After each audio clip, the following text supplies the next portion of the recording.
दोस्तों, ये कहानी है आलोक की। आलोक अपने घर में अपनी माँ और पत्नी के साथ रहता था। आलोक की पत्नी अनीता एक खाते पीते परिवार से थी, पर आलोक एक बहुत बड़े घराने का एक लौता बेटा था। आलोक की शादी को 4 साल हो चुके थे। आलोक की पत्नी अनीता दिखने में तो ज्यादा सुंदर नहीं थी, पर वो एक बहुत ही संस्कारी लड़की थी और इसी संस्कार के वजह से आलोक की माँ ने अनीता से शादी की थी।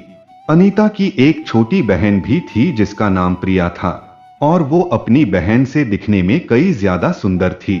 आलोक तो प्रिया से ही शादी करना चाहता था, लेकिन जब आलोक की शादी अनीता से हुई थी तब प्रिया की उम्र सिर्फ 19 साल ही थी और थोड़ी मजाकिया टाइप की थी और इतनी कम उम्र में उसके माँ बाप शादी नहीं करना चाहते थे। पर एक तरीके से कहा जाए तो आलोक का दिल तो प्रिया पर फिदा हो चुका था, लेकिन जब उसके माँ बाप ने शादी से इनकार किया तो आलोक मन मसोस कर रह गया। तब उसने अनीता से शादी कर ली।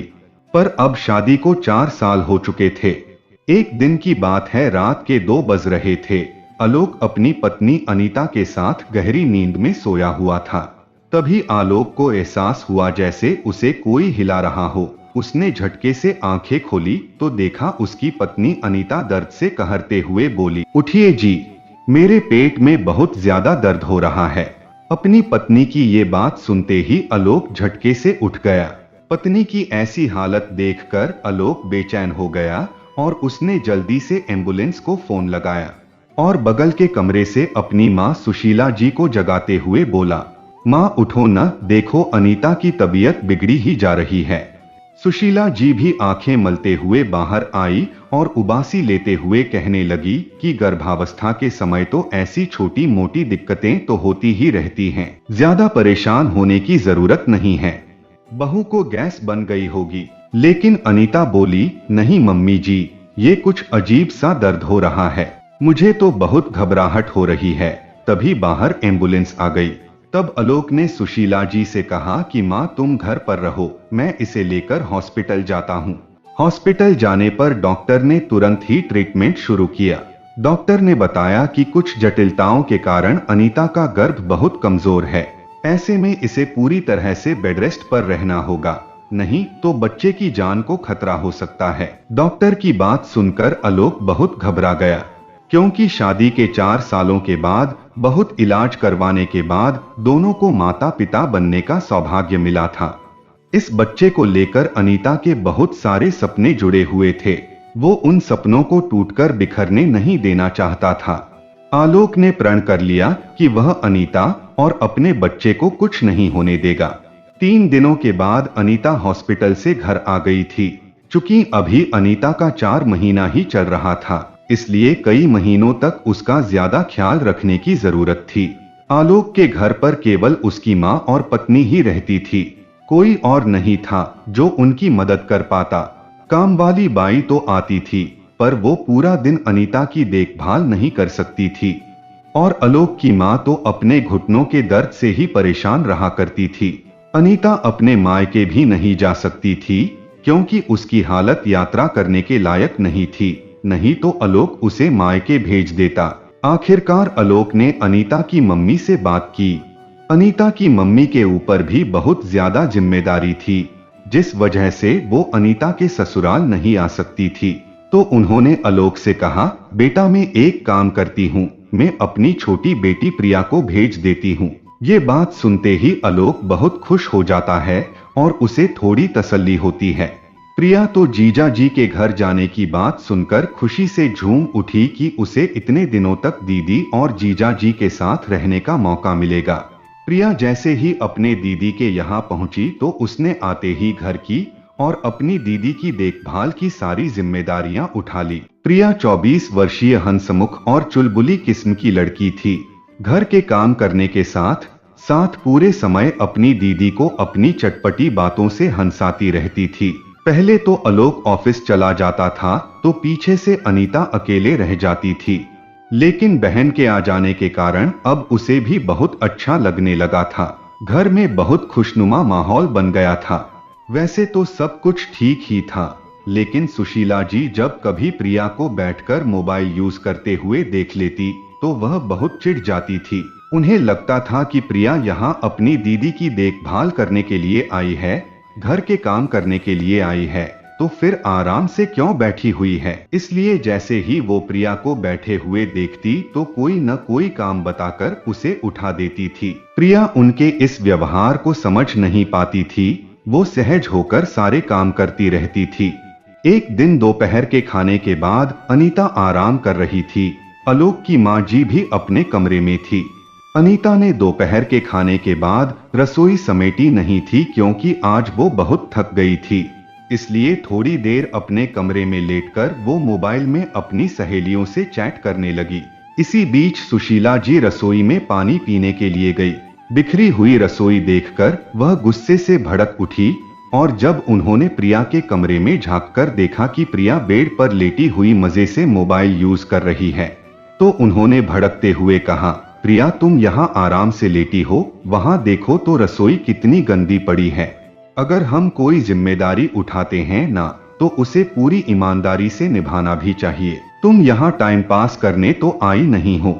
यह बात सुनकर प्रिया थोड़ा चौंक गई और उसने झट से मोबाइल बिस्तर पर रखकर रसोई की तरफ कदम बढ़ा दिए।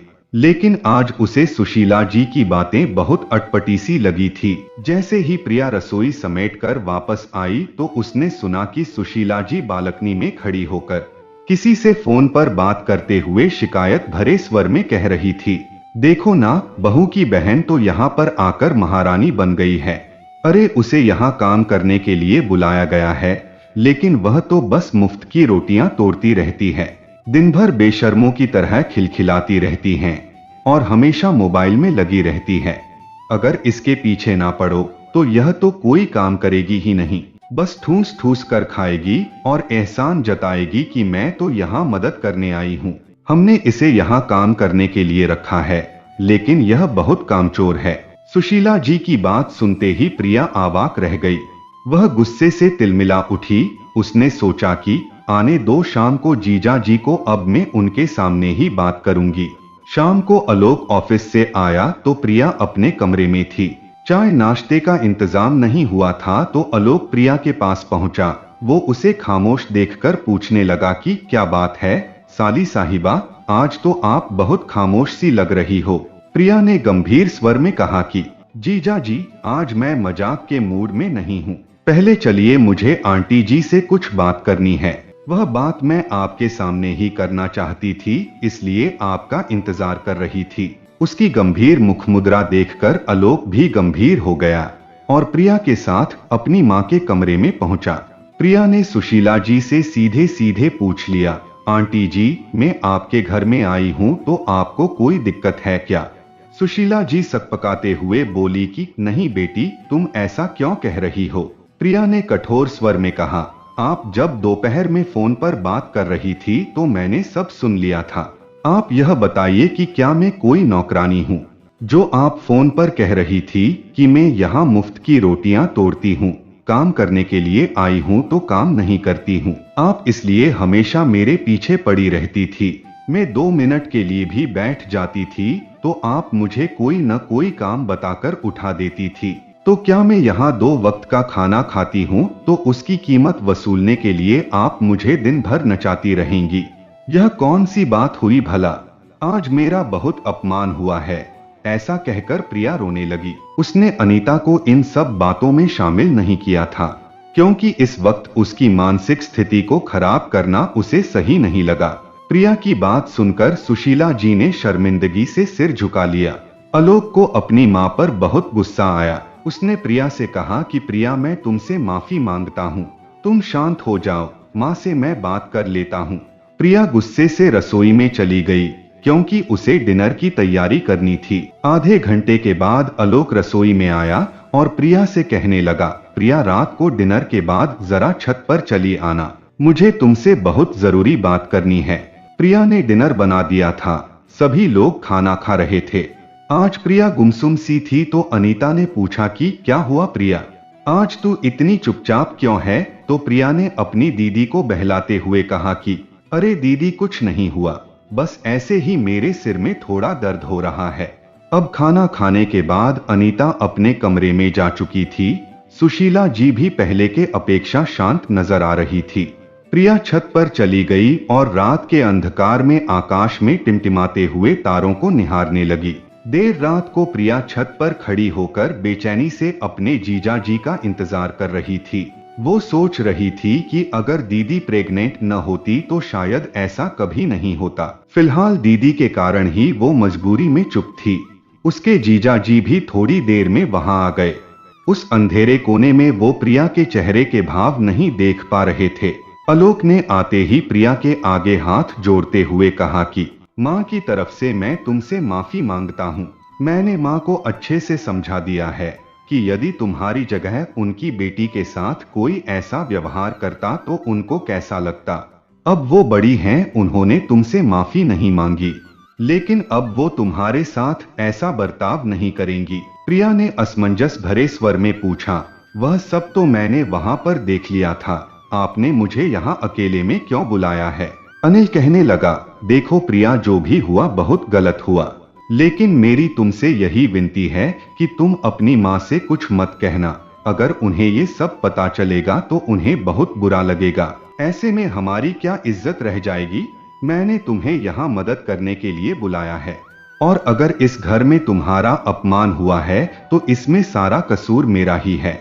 इसलिए मैं नहीं चाहता कि तुम्हारी माँ की नजरों में परिवार की इज्जत कम हो जाए। जो कुछ भी हुआ वह बहुत ही शर्मनाक था, लेकिन अपने घर में यह सब बातें मत बताना प्लीज। मैंने माँ के सामने ये सब तुमसे इसलिए नहीं कहा क्योंकि मुझे डर था कि कहीं फिर वो इसे हमारी कमजोरी समझकर तुम्हारे साथ और गलत व्यवहार न करने लगे। तुम तो अपनी माँ से कुछ कहोगी नहीं। प्रिया ने कुछ सोचते हुए कहा कि जीजा जी, आप बहुत अच्छे इंसान हैं और मेरी दीदी को भी इसी घर में रहना है। मुझे आंटी जी की बातों का बुरा तो लगा है, लेकिन अगर आप कहते हैं तो मैं माँ को कुछ नहीं बताऊंगी। प्रिया की बात सुनकर आलोक के मन में उठा हुआ भयंकर तूफान थम सा गया था। उस दिन के बाद से सुशीला जी ने कभी भी प्रिया के साथ नौकरानी के जैसा व्यवहार नहीं किया। अनीता की अच्छी देखभाल के कारण समय आने पर एक प्यारी सी बेटी को जन्म दिया। प्रिया हर कदम पर उसका साथ निभाती रही।